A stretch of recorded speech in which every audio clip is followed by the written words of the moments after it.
Hello दोस्तों, how are you? कैसे हैं आप सब? उम्मीद करता हूं कि आप सब बेहतर होंगे। तो आज का जो हमारा रिएक्शन होने वाला है वो एक बहुत ही ज़बरदस्त वीडियो पर है। किस तरह से आज के माहौल में, किस तरह से आज के टाइम में, इतनी नफरत भरे माहौल में मुसलमान भाई किस तरह से मदद कर रहे हैं हिंदू भाइयों की, उसी से रिलेटेड मैं ये वीडियो बना रहा हूँ। और इस वीडियो को मुकम्मल देखते हैं। अभिसार शर्मा जी की ये वीडियो है, जो बहुत ही निडर पत्रकार हैं। उन्होंने किस तरह से इस वीडियो को कवर किया है, इस खबर को कवर किया है, हम इस वीडियो में देखते हैं। और बने रहिए मेरे साथ। अगर आप मेरे YouTube चैनल पर नए हैं तो प्लीज मेरे चैनल को जरूर सब्सक्राइब करें, लाइक करें, शेयर करें। तो देर ना करते हुए हम इस वीडियो को शुरू करते हैं। बाद में इसके बारे में हम चर्चा करेंगे, तो वीडियो को एंड तक लाजमी देखें। और क्या हुआ, कैसे हुआ, वहां किस तरह से भगदड़ मची कुंभ के मेले में, तो चलिए हम शुरू करते हैं। तब वहां के मुसलमानों ने गंगा जमुनी तहजीब का परिचय देते हुए पीड़ितों की मदद की। जब प्रशासन यह मानने को ही नहीं तैयार था कि किसी की मौत हुई है, जब मुख्यमंत्री आदित्यनाथ से लेकर पुलिस कोई भी मानने को तैयार नहीं था, तब इमाम बाड़ों में, मस्जिदों में, तमाम धार्मिक स्थलों में मुसलमानों ने हिंदुओं की मदद की। इसीलिए प्रयागराज को गंगा जमुनी तहजीब की एक मिसाल समझा जाता है दोस्तों। और आज मैं आपके सामने दैनिक भास्कर की रिपोर्ट पेश करना चाहता हूं। खूबसूरत मिसाल दोस्तों।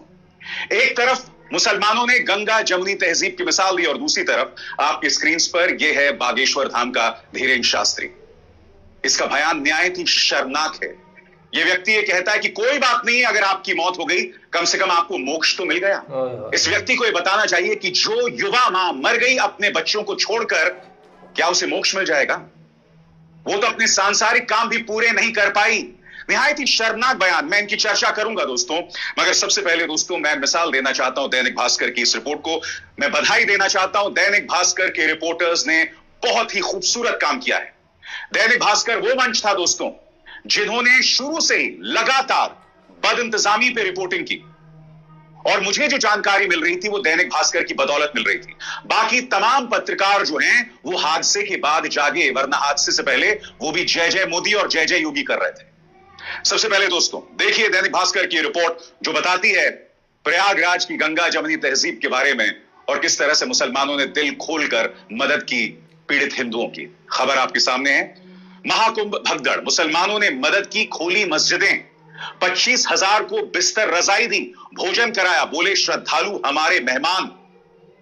दैनिक भास्कर अपनी रिपोर्ट में क्या कहता है मैं आपको पढ़ के सुनाना चाहता हूं। यह वो वक्त था जब श्रद्धालुओं के लिए की गई व्यवस्थाएं ध्वस्त हो गई। श्रद्धालुओं की एंट्री रोक दी गई थी, जो जहां था वहीं पर रोका गया। ऐसे में 29 जनवरी को जनसेनगंज रोड समेत 10 से ज्यादा इलाकों के मुसलमानों ने बड़ा दिल दिखाया। 25 से 26 हजार श्रद्धालुओं के लिए मस्जिद, मजार, दरगाह, इमाम बाड़े और अपने घरों के दरवाजे खोल दिए गए। लोगों के रुकने की व्यवस्था की, उन तक भोजन और चाय पानी पहुंचाया, जिन्हें दवा की जरूरत थी उनकी तीमारदारी की। इस तरह से गंगा जमुनी तहजीब की उन्होंने मिसाल दी, और मुसलमानों के प्रवेश में महाकुंभ में रोक लगा दी गई थी। सबसे बड़ी बात यह धमकी भी दी गई थी कि अगर आप गाड़ी लेकर आएंगे और अगर उस गाड़ी का ड्राइवर मुसलमान होगा तो उसकी सुरक्षा की जिम्मेदारी उसकी खुद की होगी या आपकी होगी। इस तरह से नफरत। मगर आज वो मुसलमान, इतनी नफरत फैलाने के बाद भी एंट्री नहीं थी। ये तो बहुत ही अल्लाह का शुक्र है, करम है उसका, परवरदिगार का, कि उसमें मुसलमानों की एंट्री नहीं हुई। इसमें अल्लाह की हिकमत थी। अगर उसमें मुसलमानों की एंट्री होती तो सारा दारोमदार, सारा जितना भी कसूर था सब मुसलमानों का होता। मुसलमानों को दबाया जाता, कुचला जाता, और इसको बहाना रखकर मुसलमानों के ऊपर रखकर 10-15 हजार या 10-5-6 हजार मुसलमानों को जेल के अंदर डाल दिया जाता।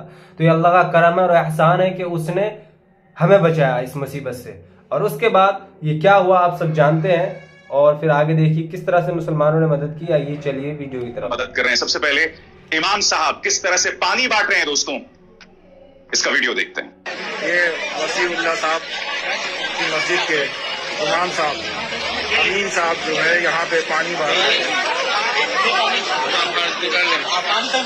पानी ले लो, पानी। वसीउल्लाह आपकी मस्जिद के इमाम साहब जो है यहाँ पे लोगों को पानी बांट रहे हैं। ऐसी आपको ढेरों तस्वीरें, ढेरों वीडियोस मिलेंगी। और मैं आपको बतलाना चाहता हूं कि किस तरह से इन्होंने गंगा जमुनी तहजीब की मिसाल दी। दैनिक भास्कर क्या कहता है आपकी स्क्रीन पर। श्रद्धालुओं को 29 जनवरी की रात भी सड़क पर ही काटनी थी। ऐसे में प्रयागराज के मुसलमानों ने गंगा जमुनी तहजीब की मिसाल दी। मेला क्षेत्र से 10 किलोमीटर दूर खुलदाबाद सब्जी मंडी मस्जिद, बड़ा ताजिया इमाम बाड़ा, हिम्मतगंज दरगाह और चौक मस्जिद में लोगों को ठहराया गया।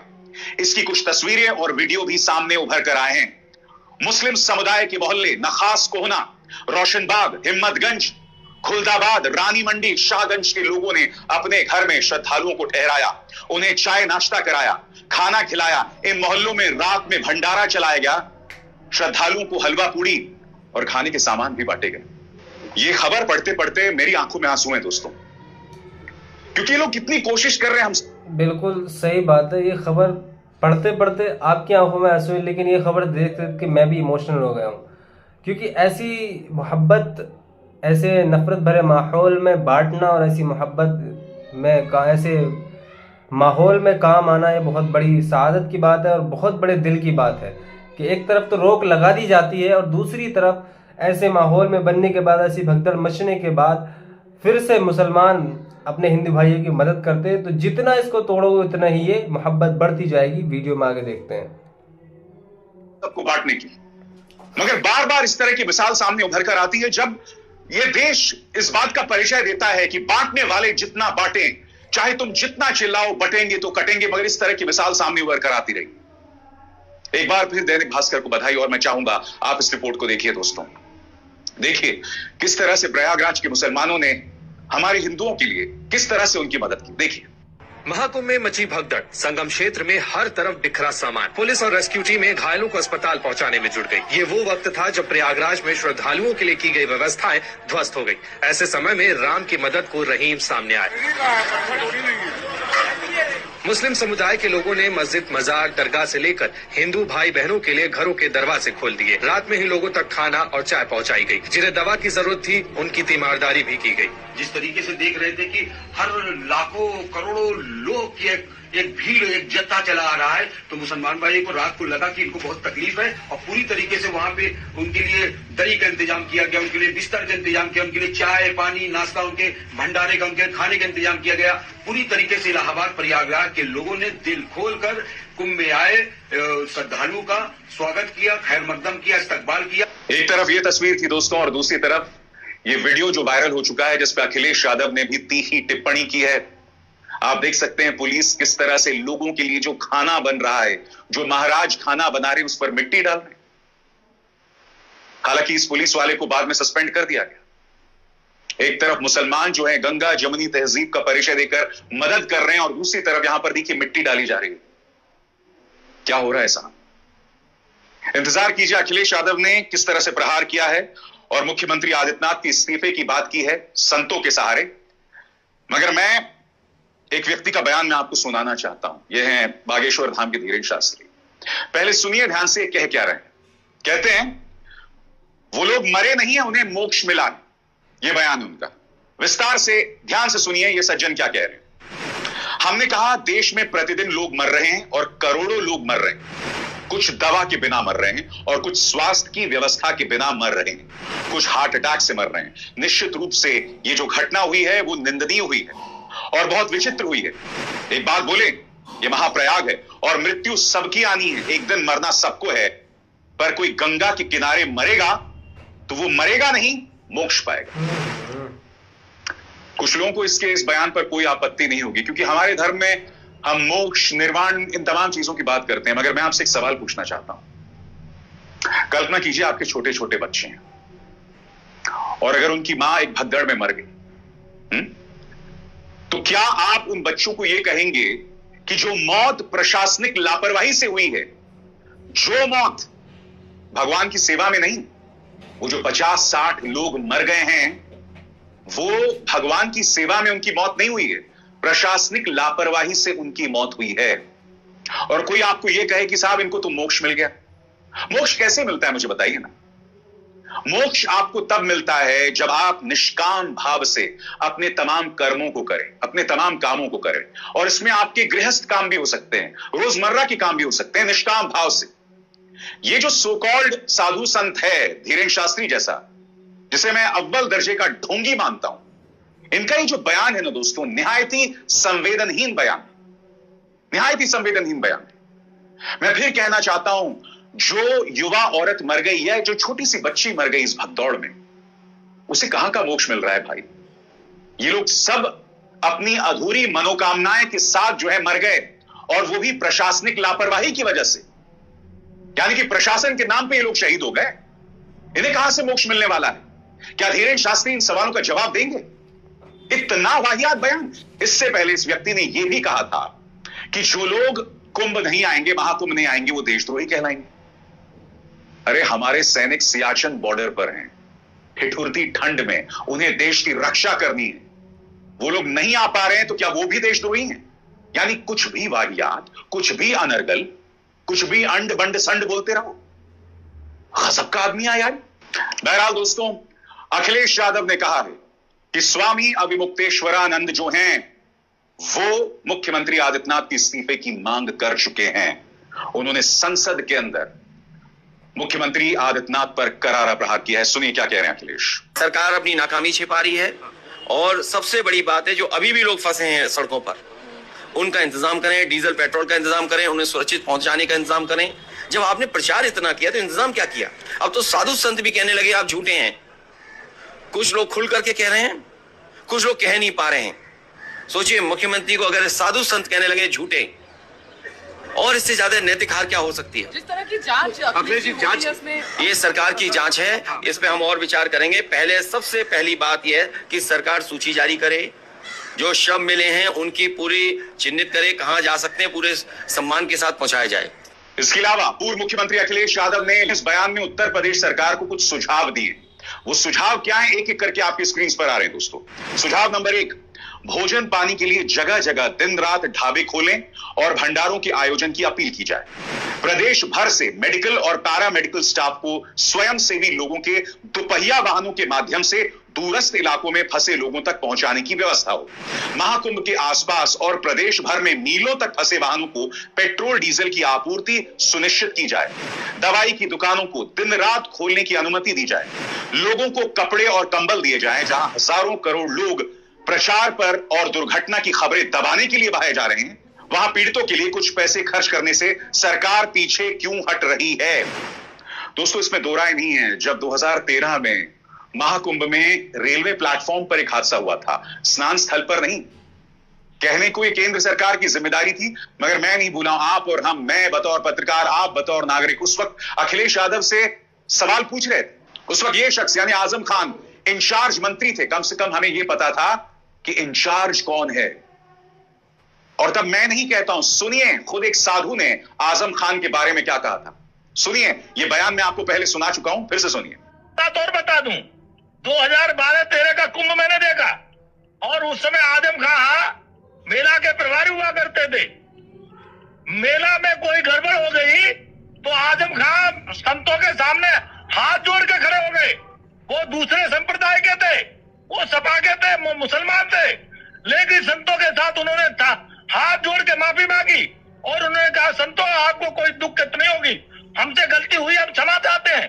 और आपको आश्चर्य बता दूं, आज तो पता ही नहीं लग रहा है कि मेला प्रभारी कौन है। मेला प्रभारी तो मिलता ही नहीं।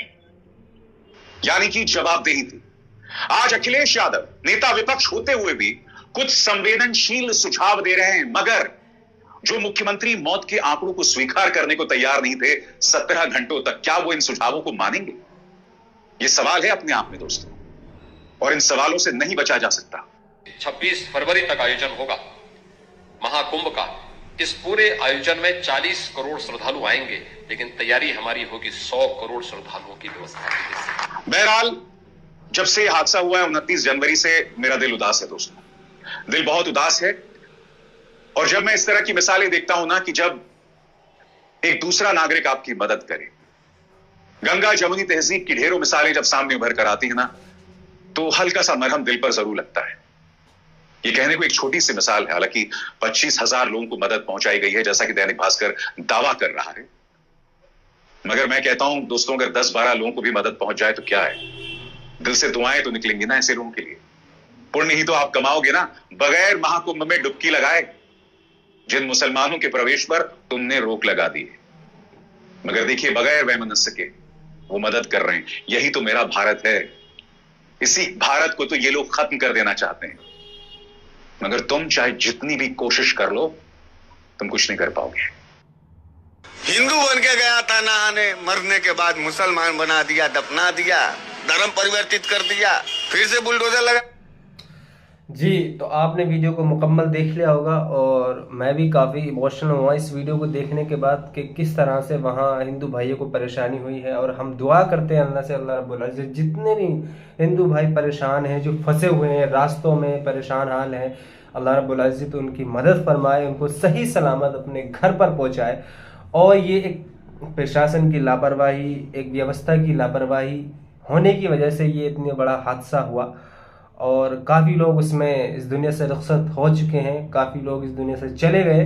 तो मैं बस यही कामना करूँगा, यही दुआ करूँगा कि जितने लोग इस दुनिया में हैं और जो फंसे हुए हैं उस महाकुंभ के मेले में, जितने भी रास्ते में भटक रहे हैं, परेशान हाल है, वो इन सब परेशानियों से दूर हो जाए। और काफ़ी इमोशनल ये वीडियो थी और काफ़ी परेशान कर देने वाली ये वीडियो थी। और ऐसे माहौल में, इस नफरती माहौल में कि आपने देखा कि मुसलमानों के ऊपर रोक लगा दी गई थी, जिसकी वजह से इतनी नफरत के बावजूद भी मुसलमान एक दूसरे की मदद कर रहे हैं। अपनी मस्जिदों को, अपने इमाम बाड़ों को, अपने घरों को, अपनी दरगाहों को उन्होंने खोला, उनके लिए खाना, रोटी, सामान और जी दवाइयाँ उनके लिए ला कर दी। जितना उनसे हो सका वहाँ के मुसलमानों से उतना उन्होंने किया।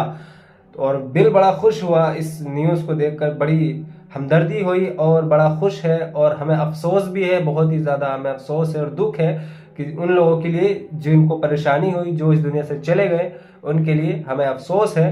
और जितने अब परेशान हैं अल्लाह उनकी परेशानी को दूर फरमाए, यही मेरी दुआ है। तो मिलते हैं इस तरह की नेक्स्ट वीडियो में। अगर आपको वीडियो अच्छी लगी हो तो वीडियो को ज़रूर लाजमी देखें और कमेंट में ज़रूर बताएं। प्लीज़ दोस्तों कमेंट में ज़रूर बताएं कि आपको वीडियो कैसी लगी और धीरेन्द्र शास्त्री ने जो बयान दिया है उस पर आपकी क्या टिप्पणी है, आपका क्या कमेंट है, आपकी क्या राय है, प्लीज़ कमेंट में ज़रूर बताएं।